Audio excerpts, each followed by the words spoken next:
Hi there, Dr. Joseph Martin again. Topic: how to be radically free, how to be catalysts for change.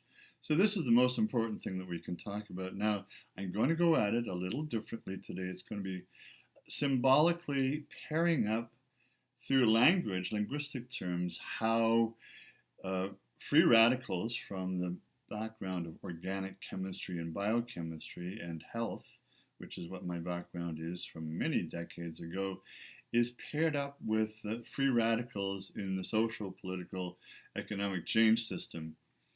Let's go back to organic chemistry and biochemistry very simplistically here. Free radicals. Now, free radicals exist in everybody's body and they exist in the universe as well, in the botanical world, in the mineral world, and of course in the atmosphere itself. What are free radicals? Free radicals are atoms, molecules, or ions that have an open electron valence. They're missing one, in one case, hydrogen and one electron valence. So they are able to bond with other things. They're not closed systems unto themselves, which would be a non-free radical. They are a free radical because they're free to bond with this extra electron valence with one other either atom, as in the case of hydrogen. We have the hydrogen free radical, the hydroxyl free radical, which is just one hydrogen atom and one oxygen atom with one missing hydrogen atom, therefore an open possibility to bond with yet something else. So a hydroxyl radical, which is one hydrogen, one oxygen, is just one hydrogen atom short of bonding with another one to make water, which is H2O, as we all know. So there are many kinds, carboxyl radicals, and all the way up through organic chemistry as we go up the chemical table more and more challengingly denser and larger molecules in chemistry and in biochemistry. What are free radicals? Now, I want to defrag you. These are not the things that get spin doctored in the health realms, because we're talking about non-judgment here about the importance in chemistry and biochemistry for all life to exist of having free radicals. They are the messengers. They talk from one atom or molecule and move across the communication system into another system, another kind of open system, and say, hey, this is what's been going on here. And they bond with another group over here, and they bring a message. They are messenger molecules. And they can add to, they can synthesize. They're typically intermediate stages in larger, more complex chemical reactions over time.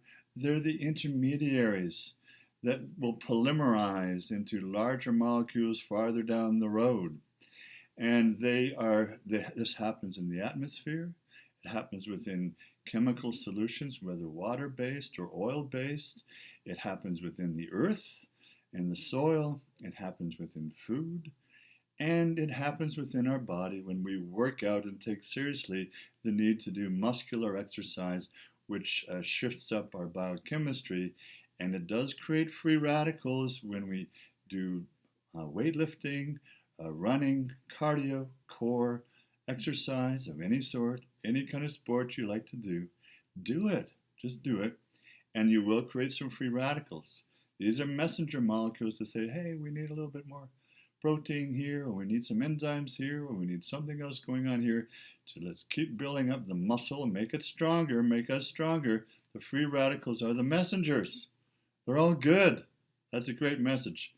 Now, I could go into a lot more detail about the hydroxyl radical or any other free radicals and what it does in the biochemistry of your body in building muscle or tissue or whatever, from all the way from the intracellular inside one cell to between cells, intracellular in tissues, and then within the organ like the liver or the kidney or the heart or the gallbladder or the spleen. But that's not the purpose here. We want to make symbolic linguistic connections to I've already told you that free radicals are essential to your personal health in your body. On a social level and a cultural level, free radicals are absolutely essential messengers to switch it up, turn it around, build it, move it forward, pass it forward, make the important changes. Otherwise, the system will die. And just like your kidney would start to dysfunction or your liver, if there weren't free radicals to be the messengers and actually be the vehicle to bring the chemical or biochemical changes, so our society in times of dyingness and death and depression and oppression, it needs free radical messengers to support the dying system by telling you there's a message or something wrong and it's not working. And we've got a message for you that's about freedom. It's free radicals such as Jesus or Buddha or Muhammad, peace be upon him, or Kuan Yin or Gandhi or Martin Luther King Jr. or Nelson Mandela. These free radicals make us radically free. That's the message. These free radicals, these spiritual masters and great psychological, social teachers and healers, they make us radically free. I'm just switching around, having fun with the language here, when we listen to their messages.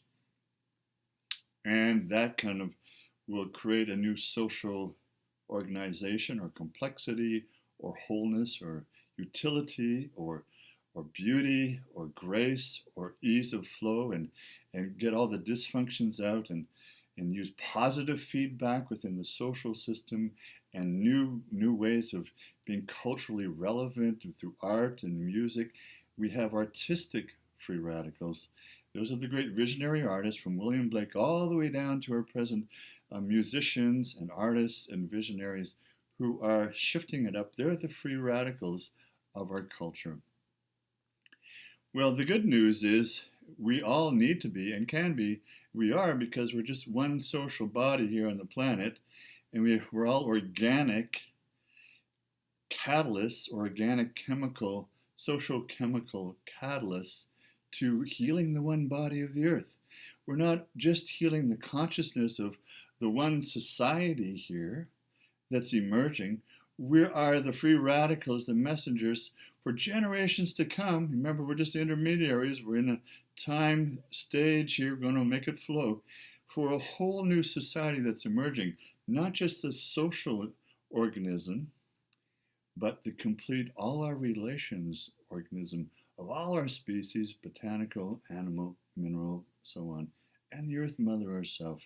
We are growing and catalyzing a whole new radical way of being better, being more unified, being more simplistic, being more organic, being more creative, being more innovative, being more understanding, being wiser, being more knowledgeable, and of course being more loving. Because the basis of all biochemistry and social change is the love principle. Occupy love catalysm. Does that make sense? Something like that. Occupy love, and that's the joy in being radically free, is radically free to be unconditionally loving, tender, kind, respectful with everyone around you. That's what it means. Now you yourself are essential to this process. You are the new coming of the new Christ, the new Buddha consciousness. You can be a bodhisattva and a Buddha yourself. Every one of us uniquely, innately already is. We just don't know it yet. You can activate yourself and be the catalyst by being radically free. To be radically free, you have to disengage from the old, get a kind of free radical, kind of missing kind of tie to the old bind, the old story that doesn't work anymore. Separate yourself.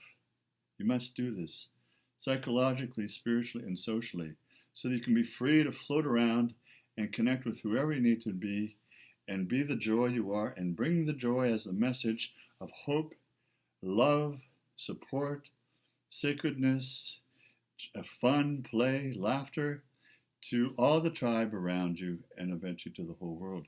Who knows, within a few years or decades, within this life, you could be the next spiritual free radical that will radically change our society, culture for the better for the next 77 generations.